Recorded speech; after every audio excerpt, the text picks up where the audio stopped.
আসসালামু আলাইকুম এভরিওয়ান, সবাই কি তাকর ডাবালা আসুনি? আমি আলহামদুলিল্লাহ ভালো আছি। আজকে আমি ডিম দিয়া আলু দিয়া ডাইল রান্না করবো। অনেকে এই ডিম দিয়া আলু দিয়া ডাইল রান্নারে আলুর গাঠিও হইন।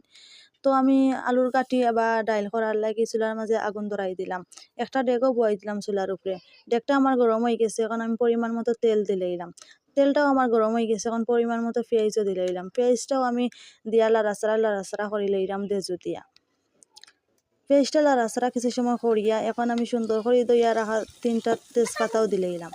3টা তেজপাতা দিয়া আমি সুন্দর করে তেজপাতারে আর পেঁয়াজ দিয়ে সুন্দর করে লাড়ি দিম। সুন্দর করে লাড়ি দেওয়া হয়ে গেছে, পেঁয়াজটাও হিজিয়াইছে। এখন আমি ধনিয়া গুঁড়া, হলুদ গুঁড়া, মরিচ গুঁড়া, লবণ দিলাম। এখন আমি খট্টা দইয়া সামান্য পানিও দিলাম। সামান্য পানি দেওয়া হয়ে গেছে, এখন আমি সুন্দর করে যদি লাড়ি সারি দিম। সুন্দর করে লাড়ি দেওয়া হয়ে গেছে, এখন আমার মশলাটার গন্ধ গেছে কি আমি ভাঙ্গিয়া রাখা আলুও দিলাম। ওলা সুন্দর করে তুরা করে সব আলু দিলাই ডেগর মাঝে। সব আলু আমার দেওয়া হয়ে গেছে, এখন মশলা আর আলুরে আমি সুন্দর করে লাড়িয়া সারিয়া মিক্স করে লইম। মশলার আলু সুন্দর করে আমার লাড়িয়া সারিয়া মিক্স করা হয়ে গেছে। এখন আমি ঢাকনা দিয়ে গড়িয়া দিলাম।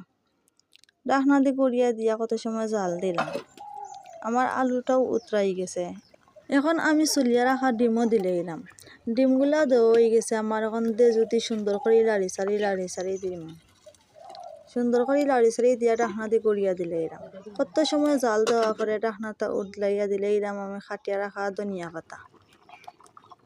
এখন আবার ঢাকনা দিয়ে গড়িয়া দিলাম। এখন আবার কত সময় জাল দেওয়া পরে আমি ঢাকনাটা উঠলাইয়া দেখলাম কিলাখান হইছে তরকারিটা। দেখরানি যে সুন্দর এক গ্রান বার হইছে, যে সুন্দর আলু তরকারি রান্ধ হয়েছে আমার। আলু তরকারিটা কেমন হয়েছে রান্দা জানাইবা।